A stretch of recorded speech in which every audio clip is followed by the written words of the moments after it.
Peggy 18.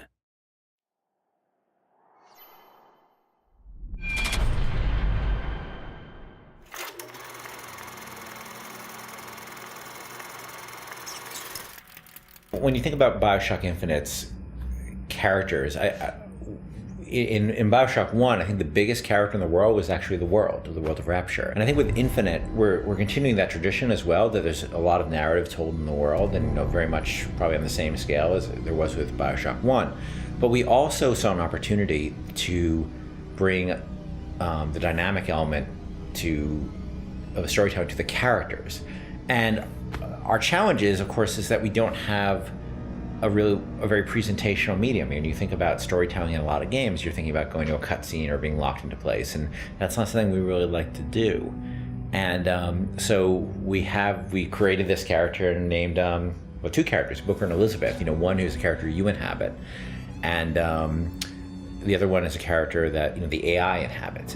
Back there at the shop, what you asked me to do. Let's not discuss it. No, what did that thing do to you? If he were to take me back, that's death, Mr. DeWitt.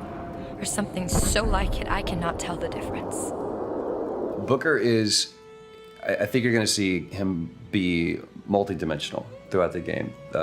Starts off very, very simple, and if you know history at all, he's a former Pinkerton agent, which those were bad guys. Bad guys feared the Pinkertons. And the fact that he was kicked out of the Pinkerton agency should kind of give you a little bit of insight into what kind of guy he is. He's seen a lot, he's done a lot. He's got a lot to make penance for. And when he's presented this opportunity, which at first is just a job to him, of getting Elizabeth out of her gilded cage and taking her from point A to point B, that's where I think his journey starts, not just in a literal sense, but more of a metaphorical sense as well. Looks as if some desperate fella called this place home. What does that make us? Liz is interesting because she is really coming of age in this story, and she's figuring out what kind of woman she wants to be, kind of getting out of that little girl thing, which has been, even though she's a little bit older, I think being held captive, I would assume her whole life, or however long Ken decides, she's been held captive by songbirds. That's kind of halted her growth in terms of defining her independence. So she's figuring that out, and she's very sweet, very compassionate, and also very headstrong, which I like that about her. He's in pain. Not for long. I need you to step back. Wait, there's a tear. See, right here. Elizabeth, it's just an animal. I can control it this time. It is too powerful. You won't be able to stop it. I wasn't asking for permission.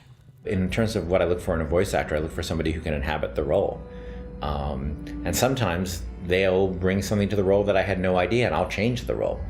With both of them, I think I saw people who sort of inhabited the basics of what I saw in the character, but they're also very good at taking direction. They're very good at responding to feedback, and that's what I mean more. It's less direction and more feedback, because a lot of times I don't even know what I want, and I'm just sort of saying, let's try in this area, and they're very open to that, and they're really generous in the process, and that's been incredibly helpful.